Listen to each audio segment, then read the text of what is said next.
How's it going? Chuck here, Sound Survival Tactics, and in this video I'm going to be talking about safest place to be during an earthquake. If you're not aware, today is the 113th anniversary of the 1906 earthquake in San Francisco that leveled the city, and I wanted to talk about this because living here in the Pacific Northwest, it's only a matter of time before a large earthquake strikes our area. The last large earthquake that hit was in 2001, was the Nisqually earthquake. This was actually my first experience with an earthquake. Quick story, I was living in a ground floor apartment. I had my 7-month-old child in a crib next to me, and I had a friend crashed out on the living room floor. So morning time, earthquake hits, and I hear this rattling on my window as if somebody's outside the window just banging on it like this. So I jump up, what the heck is that?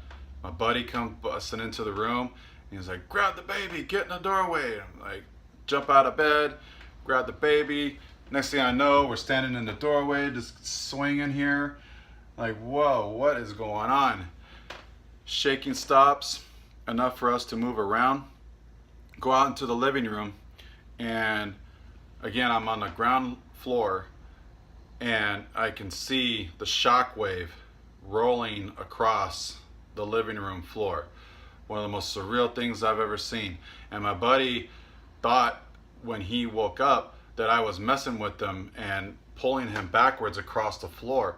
It was actually the shock wave pushing him across the floor. Just totally crazy, right? So for the information on the safest place to be during an earthquake, I went over to the American Red Cross website. I'll leave a link to the full article in the description below. What is suggested, and one of the first things that's on the top of the article there is do not stand in the doorway because it's no safer than any other structure of the house. And I'm thinking, oh my gosh, thankfully nothing really bad happened during that experience. So it's suggested to drop, cover, and hold, and you want to hold on to back of your neck and your head. Try to find the sturdiest piece of furniture in your house that you can. If you're not able to, just stay there on all fours, covering your neck and your head to protect you from any falling objects.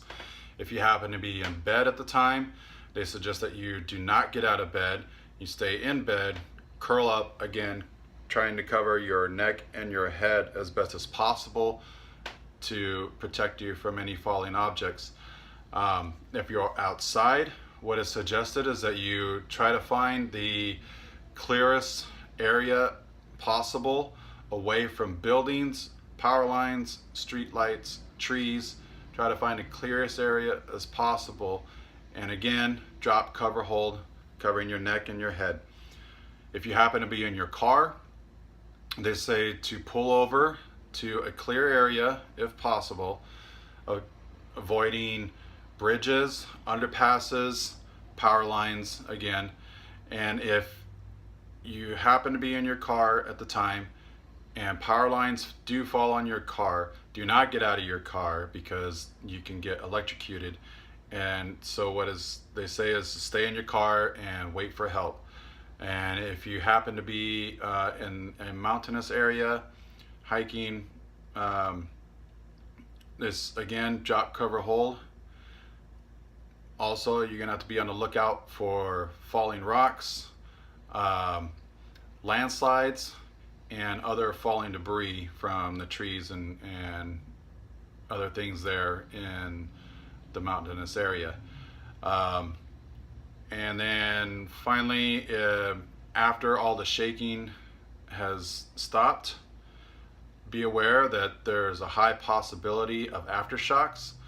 And if you're living in a coastal area, there's a high possibility of tsunamis. And you're going to want to try to get to the highest ground possible to try to get out of the way of possible tsunamis. So again, this is information from the American Red Cross website. I'll leave a link to the article in the description below. If you like the video, give it a thumbs up, share it out to spread the information. Take care, be safe, make sure you subscribe for future videos, and I'll see you soon on the next one.